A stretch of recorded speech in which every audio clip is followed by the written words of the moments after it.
All right. You ready to get started? I am so ready. All right. Welcome back to another episode of the Unbound Book Babes, where we welcome back all the unbound, unhinged, and unbothered book babes that are joining us for another weekly news roundup of what's going on in the bookish world. So, Bobby, what's going on in your bookish world? What'd you read today? This week, not just today. As I say, it's early. I haven't read anything today because I crawled out of bed and took a shower. Let's congratulate me for doing that because showers can sometimes... Show off. Yeah, showers can be hard. I put a pause on reading The Assassin's Blade because we had thought we were going to talk about Madam this week. So I started reading Madam. I'm 30% of the way through. Madam is the last book of the Salacious Players Club by Sarah Kate. We talked about it last week. Yeah, so I started that. What are you reading? Nice. Man, I didn't read a whole lot this week. I picked up several books, put them back down, got 2% in, put them back down. Oh, yeah. Those are my vibes right now, too. One of those weeks of like, I can't get into anything. Yeah. However, I did have a long drive, and I did listen to, I think, the majority of Matthew McConaughey's Green Lights. How are you like and memoirs? You know, I like it until I remember that it's a memoir, and then I'm like, I don't know. You have to remember that a memoir is one's own memories of their life through the lens of their reflection. Yeah. So how accurate isn't it? Right? Yeah. And then add on top of that you're twisting your memories into like life lessons and like how did you grow? I don't know, man. It's a fairly inspirational book, right? Yeah. But based on the idea of like, take the risk, do the thing, gamble on yourself, you know? Mm-hmm. And so you have Matthew McConaughey, who's a multi-billionaire living this incredible life, being like, just say yes to the experience, just do it. Yeah. You know, like, I don't know. And how true are these particular stories, right? How true is the story of him in the middle of South America or the middle of Africa or in Australia? Like, how do you know how true those stories are? Is it sensationalized? Yeah. That's the word I've been searching for a week now. I got you. That's why we have a podcast to talk about it. you know, and I think that sorry, go ahead. I was just going to say that the one memoir like that I've read by a man. So let me say that this, because I've read a couple, but the majority of them are typically by women. So I've read Girl Boss and I've read Girl Wash Your Face or something. I haven't read the second one in that, but I listened to Kevin Hart's, and I don't care. Kevin Hart can be problematic, right, for some people, but I love comedians. He's hilarious. He is hilarious. And a lot of his hilarity can come from a self-deprecating place because he's like, I'm small, you know, and he makes fun of himself for being small. And I found his book so entertaining because he read it. He had all these inflections and stuff, and it was like listening to him tell stories, like just sitting around a bonfire. I don't know if Kevin Hart would ever sit around a bonfire, but wherever. But just like listening to your crazy friends' funny stories from around. And of course, he had some like really heartfelt ones because he was really close with his mother and he really loved his mom. And so like he talks about that relationship and losing her and stuff like that. But it was so funny and entertaining. I recommend that. That's the other thing is Matthew McConaughey, he skips over a couple of really like big bombshells. Like he drops them and skips right past them. But his is mostly just adventures. This is just the adventures of my life. Interesting. You know? Yeah. But I've read several memoirs now and I'm just like, I don't know, man. Come on. You know, how much of this stuff is made up in memoirs just to make it more interesting? You're writing about yourself. I don't know. Are memoirs real? I don't think so. I just, right? You're taking the framework of your life, putting it into a book, and I don't know if I'll read another memoir. They seem fake. Yeah. They seem more fantasy than SJM. I've always wanted to write a memoir of my life and just name it A Memoir of Nobody and then see what happens. Because it's just like your average Joe writes a memoir about shit that's happened in their life. And does that sell as well? Does that, invoke this less sensationalized situation? Does it actually feel more tangible as another person? Like I didn't make $1 million in my life, but I still get to reflect on my life and write it in the pages of a book. Yeah, exactly. I don't know. Anyways, that's my gripe with memoirs now. Is it's just the human memory is so fickle, and then to write something about your own childhood 50 years after it happened, like, sometimes I feel like I remember my childhood memories better than I remember what happened yesterday because I have had so much time to sit there and think about those instances and that they were instilled in me before my mind was stuffed full of all this, outward perception and this, social and media and alcohol. So they just like stay better and they're more clear because like, I promise you, I'm not being too crazy here. Keep listening. I promise you, I have memories of being stung by a bee when I was 3 years old. I have memories of me getting pushed off a trampoline and breaking my head open. These traumatic experiences, and I vividly remember them. And there are some other experiences that are less vivid, like playing red light, green light with my mom and my sister in the driveway. But I was young. I was like, the house that we were living in, I was like sub 5. I think we moved out when I was 4, but we lived there from I was 2 to 4. So a couple of years. And I didn't talk a lot until I was 3. I just listened and observed. People thought there was something wrong with me. There probably is. But we know that now. If you listen to this podcast, there's something wrong with me. Undiagnosed something. That's totally fine. But Bobby won't get it diagnosed because she doesn't like spoilers. Yeah, and the fact that I don't have money for that. Rich people get diagnosed. That's just how I feel in life, is that rich people get diagnosed. It's how our U.S. medical system works. I feel like because I didn't talk, I just watched things so much that they're burned into my brain because I wasn't saying anything to obstruct these memories. I was just watching them happen and laughing. I've always laughed. I'm a big laugher. That's an interesting perception of not talking as much and being able to watch the moment. Yeah. Anyways, sorry to go off on a tangent about memories and memoirs. Sorry. Yeah, I did that. That was my obviously Matthew McConaughey is a great performer, right? And he reads his own memoir, so it's very interesting. Who else would you get to read it? Yeah. But man, I don't know about memoirs anymore. They all seem fake. I'll probably read some more. I will too. On to bookish news. Bookish news this week. Some big updates in the world of books. The National Book Awards ceremony. We chatted a couple weeks ago. Drew Barrymore was asked not to host that for being a scab. We threw our hat in the ring to host it. Unfortunately, they chose LeVar Burton. So I'm sure we were runners up. Tough choice between us and him. Yeah. We've done 12 episodes. He's... I was going to say, I think you were getting there. I was like, can you tell us a little bit about LeVar Burton for those people who did not know? Because I didn't recognize him at first. And then I read the article and I was like, oh, this person. Okay. This can be acceptable. So could you?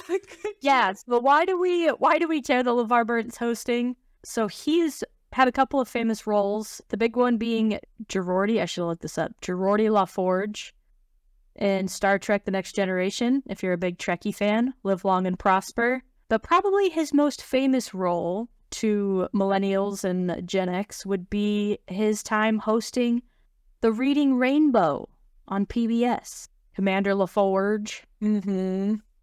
If you didn't have cable as a kid, he was probably a staple of your childhood on PBS. Him and Arthur and DW. Reading Rainbow. I'm pretty sure that song's copyrighted. Otherwise, we absolutely would be playing it right now. But I think Bobby looked it up, and even Reading Rainbow's trying to sue LeVar Burton. Yeah, so LeVar Burton is being sued for Reading Rainbow copyright. This was in 2020. Yeah, so we should say Reading Rainbow one more time, just to see if they'll sue us. Give us some attention. And what is that? All publicity is good publicity or whatever? Yeah, actually, I got another topic about that. Cool. Anyways, that's why we're not playing that song. I hope it pops into your head, a moment of silence to listen to it. Yeah, the powers that be won't let us listen to that. If, however, you're looking for a little dose of nostalgia with LeVar Burton, he has his own podcast. Reading, what is it called? LeVar Burton Reads, where he just picks some short stories, reads them out loud to you. The only thing all of the books that have in common on his podcast, he enjoyed them. That's good. I'm glad he enjoyed them. And so he also hosted back in 2019, right? Yep. He hosted back in 2019. And his statement for being selected to replace Drew Barrymore: "It's an honor to return as the host of the biggest night for books." I don't know. Every night's a pretty big night for me when I get to snuggle in with a book, but pop off, son. Especially in a moment when the freedom to read is at risk. Why do you laugh at that? Because there's no risk to reading. The risk is like social media and other entertainment. Like, come on. Nobody's taking books out of your hands. They're just not putting them in your hands. And you not put your hands on anything you want to read. Yeah, there's the internet for a reason.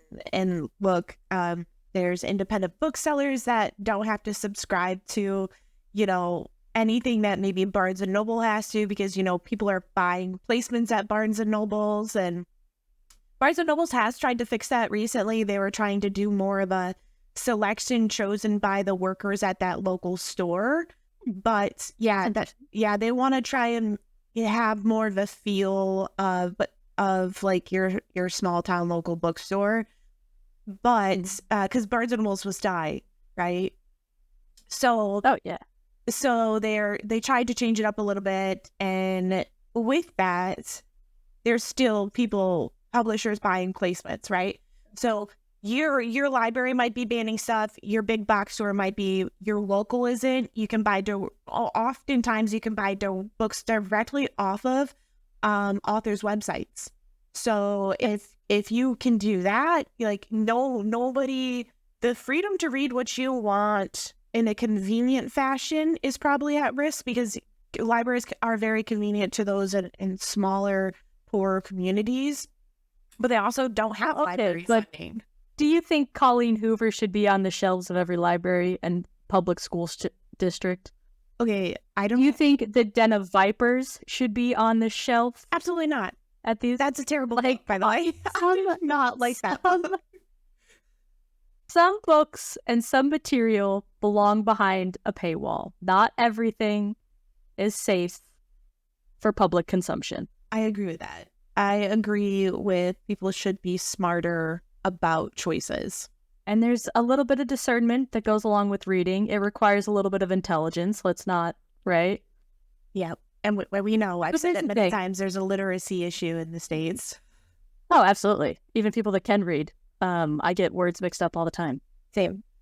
But I mean, I don't know, man, right? There's a lot of controversy around books. And we've done a couple of episodes about how hard it is to make money as an author. So, I don't know, let's start from the beginning. Have you ever heard of the Streisand effect? No, please enlighten me. So the Streisand effect is an unintended consequence of attempts to hide, remove, or censor information, where that effort instead backfires by increasing awareness. So the more you try to hide something, the more attention it gets, right? So telling lies. A simplified version would be like, don't think of a pink elephant. What's the first thing you're going to think of? Pink elephant car wash in Tacoma, Washington.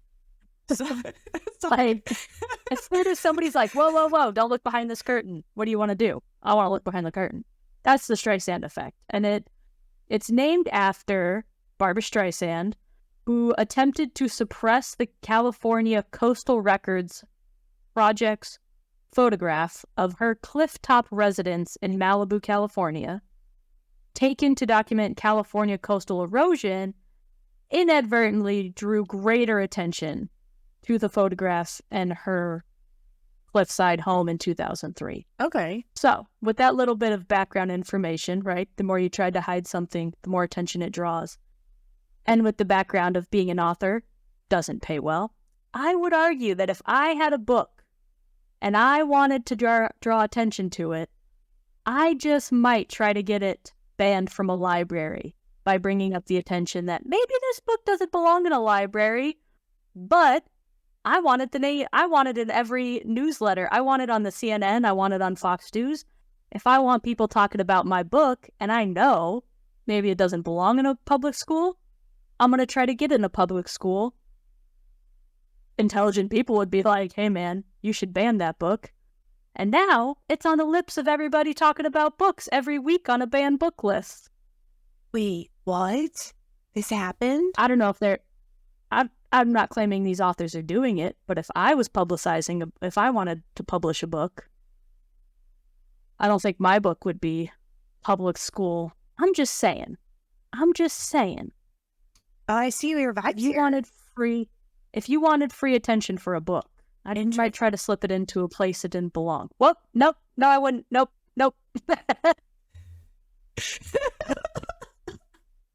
Yep, that's... My bad.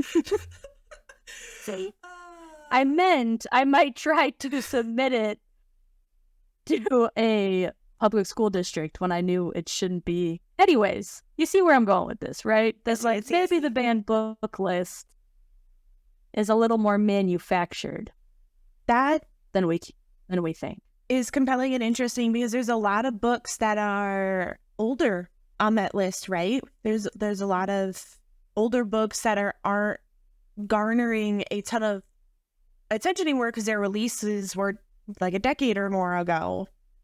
So that is quite interesting. To keep them relevant, that would be a tactful way for a publisher to promote them again. Yeah. I'm not saying anybody's doing that. Here's a we just created a conspiracy theory for the bookish world. It's just a thought. It's just a thought that I'd never thought of. That is actually genius. Thank you, Kristin, for enlightening the public that this could be a possibility. A very easy thing to hide and do.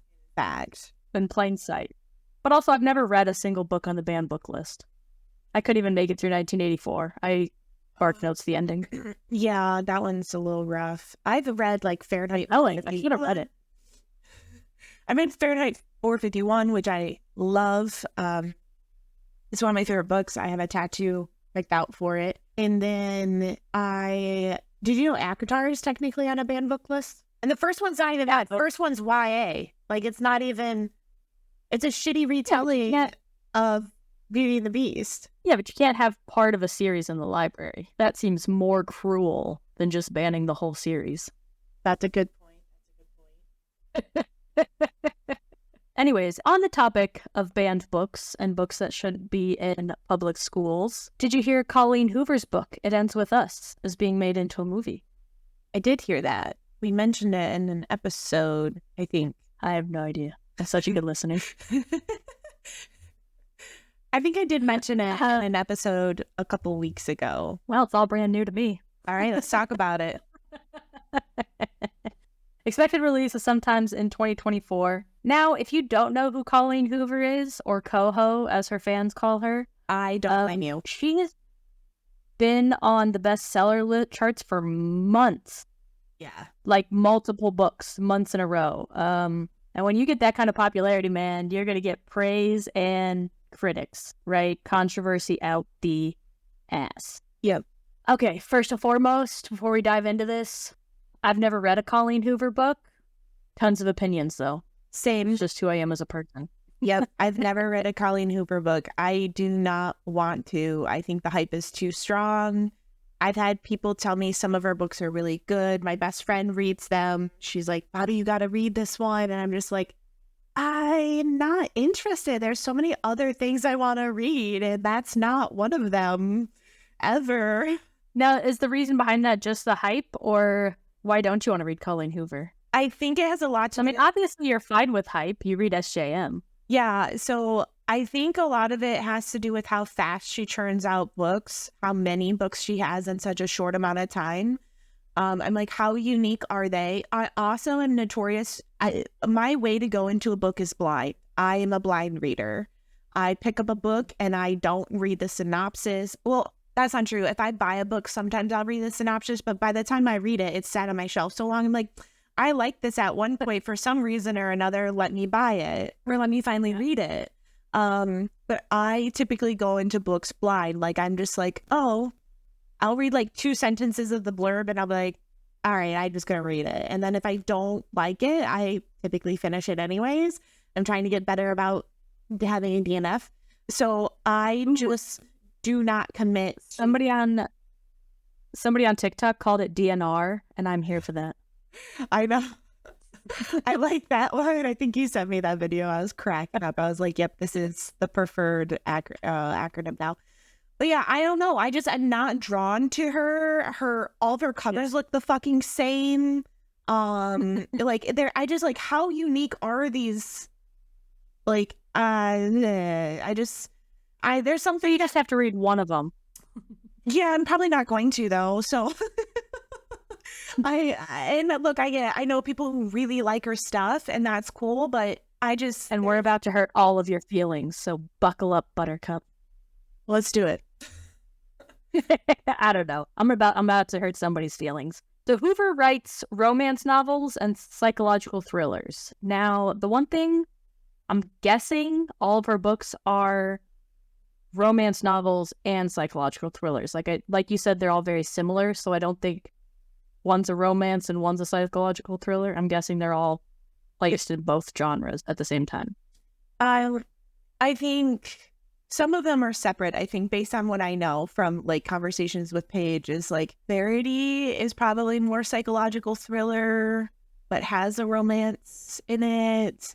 And then there's other ones that are strictly romance. But I think you're right that a lot of them could fall between both. Perfect. For oversimplification purposes, all of her books are romance/psychological thrillers.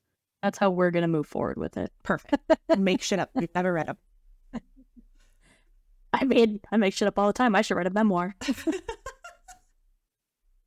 You should write a memoir that is just you making up a bunch of shit and adding life lessons to it. And then the last page is, I made all this shit up. Thanks for reading. Sight? Ooh, I'll call it Sight. Yes. Do it. Okay. Back to seriousness, Bobby. Stop distracting me. Super sorry. It's early. Okay, so her book, It Ends With Us, just quick background, published in 2016, but obviously resurrected by social media. Like I said, the movie releases in 2024, starring Blake Lively. Yep. As Lily. And now that I say that out loud, I think you're right. I think we have talked about this. Yep. Because I adore Blake Lively. Mm-hmm. And Justin Baldoni is both directing it and starring as Ryle, who I believe is a neurosurgeon. Okay, so again, Colleen Hoover, Coho, is incredibly popular on social media. 94,000 followers on Facebook, 1.4. Oh my God, look at that guy. Absolutely. I'm here for it. I might watch the movie. Yeah, he's his hair. Yeah. And his eyes. I didn't know who he was, and I wanted to look him up. His face, his whole being. Like his vibe. She's got 1.4 million followers on TikTok and like 6 videos. What the fuck? Yeah. She is also the second most followed author on Goodreads behind, any guesses? Who do you think's number 1? I read your notes. Sorry. You could have just jumped in with 2 feet and read it verbatim. Oh, that's a freaking king. Stephen. Oh. I'm telling you, I screw that up every time. I went to school with a kid who was Stefan, not Stephen, and it was spelled the same fucking way. I can't not. I'm sorry. Stephen freaking King. Okay. No, it's Stefan now. Sorry. Oh, that was absolutely fantastic. Fuck, I love it. Okay, so back to what you said about churning out books, though, right? Yeah. Stephen King's got like a couple hundred books out. I know. It's fine. No, that was James Patterson. Well, I'll Google it. I don't know. Let's be honest. If you're an author, it really comes down to quantity over quality.